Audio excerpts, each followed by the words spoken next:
Hargla külas on aasta jooksul kohalike mittetulundusühenduste abil korda saanud mitmed kogukonna jaoks märgilise tähendusega objektid. Eesti Vabariik 100 juubeliaastat on tähistatud Hargla kiriku avariilises seisus põranda ja pingistiku ulatusliku remondiga. Samuti Hargla jaoks sümboolsete külaväravate, bussiootekodade piduliku kuube seadmisega. Aga nii palju kui siis muinsuskaitse lubas, nii palju seda põrandat uuendati, parandati ja sinna ju ka väga paljud kogukonnaliikmed tegid oma isiklikust rahakotist annetuse. Hargla bussijaamade korrastamisel olid ideede peamised kandjad ja teostajad kohalikud noored koos Harglas töötanud välisvabatahtliku Niinaga. Eelmine aasta oli siis esimene välisvabatahtlik, kelle abil sai ka veel vunki juurde antud piirkonnale.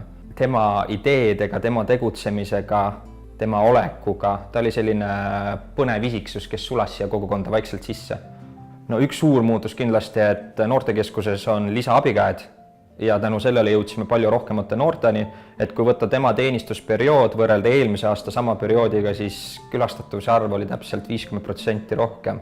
Hargla kandi inimesed on eest vedanud Taheva, Karula ja Mõniste piirkondade ühise koostöövõrgustiku kotustegevust, mis ühendab piirkonna mittetulundusühendusi, ettevõtjaid ja aktiivseid inimesi. Koostöövõrgustiku tegevust ja omadusi kajastab veebileht kotus.ee.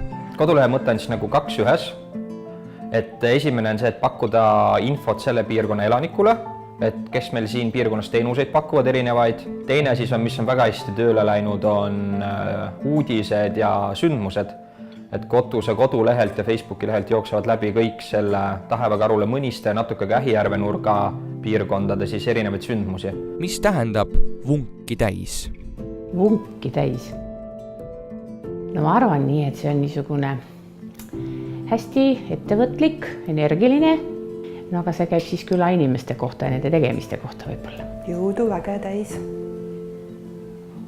edumeelne, edasipürgiv, et võtab asjad oma kätte, tegutseb, viib edasi, mitte ei oota, et keegi kuskilt tuleb ja lahendab. Vunki täis. Positiivne inimene, kes nagu tunneb, et ta suudab ja tahab ja läheb hea hooga ja võtab kõik teised endaga kaasa. Üle aastate on jälle tõusuteel see vunki täis olukord meil siin. Võib-olla inimesed on hakanud mõtlema niimoodi, et kui ikkagi ise ei tee, ega siis keegi teine midagi tegema ei tule. Et see on nagu suur asi, et kui on kaasamõtlejaid ja kaasategijaid ja tulejaid, kui mingisugust üritust algatada, see on nagu selline positiivne pool.